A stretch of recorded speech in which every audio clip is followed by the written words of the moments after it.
Hi, I'm Craig. Welcome back to my channel where I share with you the quickest and easiest ways to get up and get creative with your video productions.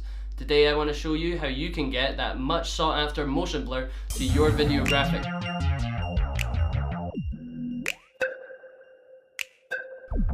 So for those of you who might not know what I'm talking about here, motion blur makes everything look a bit more cinematic and more what the eye would actually see. So trying to get that in a video can be quite hard. For example, if I was to add a graphic display here, text. Okay, so let's just leave that as is. We'll center up a bit. And then if I went over to our effect controls and added this thing called a keyframe, basically it's logging information between these 2 points. So I'm going to tell it to, by this point in the timeline, I want the text layer here to be at this position here, and then this text layer I want it to be off the screen over here. Now if I bump that up to full screen, so yeah, you can see it's quite jittery. However, what we want to try and do is add motion blur, and all we need to do to add that motion blur in is use an effect called transform, which has all the same properties as motion here. So if we just clear all the keyframes there and reset that back, go to our effects over here somewhere, go to our effects, type in transform, and what you can do is you can either double click it just to send it straight to there, or you can click and drag it onto the effect. Now if we go to our effect controls, we can see it's right here. We get a few more added properties here than you would get in the motion tab up at the top, but what we do have is this little extra thing here which lets us control the shutter angle. So we're forcing a specific look onto this graphic that we normally wouldn't be able to do within just the normal motion property. So what we can do here is leave it at 0, or we can crank it all the way up to 360. Now why 0 to 360 you might add? This has all got to go on the theory of shutter speed and shutter angle that you would find in old cameras that weren't digital. Some cameras still have it here today, and basically I'm not going to get too much into it, but the more open your shutter angle was, the more motion blur you would add, and the quicker your shutter angle was, or the narrower your shutter angle was, the less motion blur it had. So if we left that 0, there'd be no motion blur. If we left that all the way to the top, there'd be far too much. And it's completely up to you whether you want to leave it all the way open or all the way down. Lots of different filmmakers, a lot of different motion graphic designers use this to create different feelings and different tones to their graphics, the look of their film, the look of their video. I would always suggest start off at 180 and keep it between 180 and 360. If you want to add in motion blur, if you leave it at 180, then it's going to look more like a normal video would.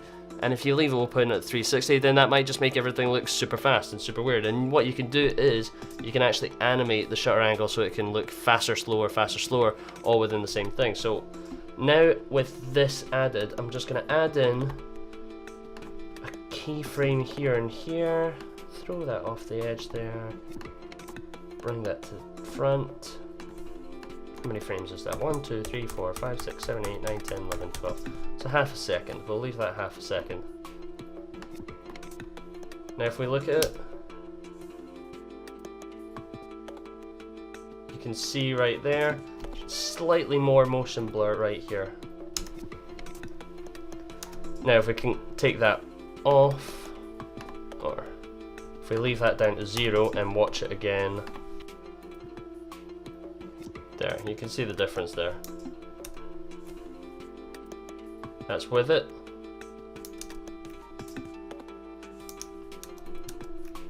And that's without it.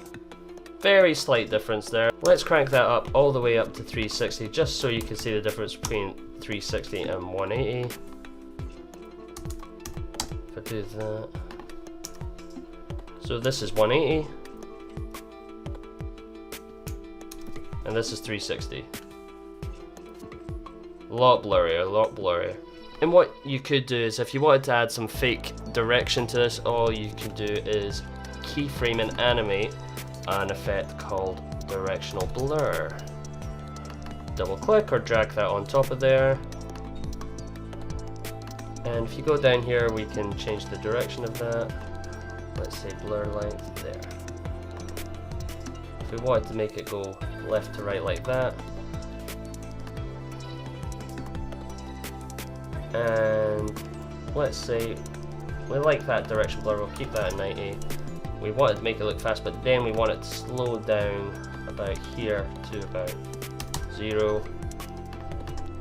And then you can use, you can interpolate the keyframes so they sort of ease in. In a graph, this kind of just looks like a curve, so it's looking faster and then slower. The effect will ease into a slower ease of whatever it is your value is. So say if it was 0, it would ease into 0, as opposed to just being abruptly 0 if we left it as it was. So if we want to ease that in like that. Has that done anything? And we crank that up to 180.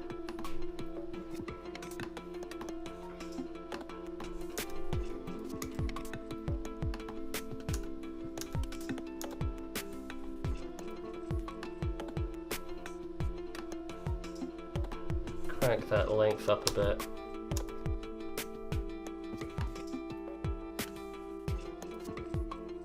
We'll go frame by frame. Actually, it looks better with it on. There's it on. There. You can see we're still seeing a little bit on the frame there, so if we go back into our transform tool, move that over the edge. There you go. Just looks like it's coming on a bit faster. It does stop quite abruptly, and we, like I said, we can change the interpolation of these keyframes here so that the speed of it eases in and it doesn't look like it's coming to complete stop. Change that to ease in, and you can manually sort of change that as well. If you toggle down the position here, click on that keyframe, and you can just drag this little handle out to there, so then it just sort of stops a little bit better. And how's it look now? Ooh, I like that. And once you've done that, there's nothing stopping you. You don't feel like you have to sort of redo this all the time for every new graphic. That would just be a pain. What you can actually do is just click on one of the transform one of these effects. Press and hold Shift. Click the other effect. Right click. Save preset.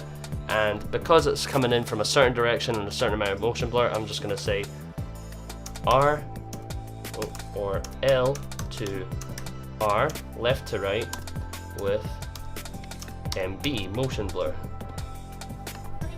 And now when I go to my effect panel down here and check out the preset folder, it's there. If I make a new graphic or if I have a new image, I can apply that on to anything and copy and paste it, saving myself time. And it doesn't just have to be graphics, you can also add it onto images, multiple images overlaying each other with graphics, just to make your videos look a little bit better. So how does that look? Let's try it with my video intro here. So we want this to come flying in from the side. Let's just take my preset and the effects panel, drag that on, and what we can do is adjust the keyframe here just on the position, move that right off the edge, and now when we press play,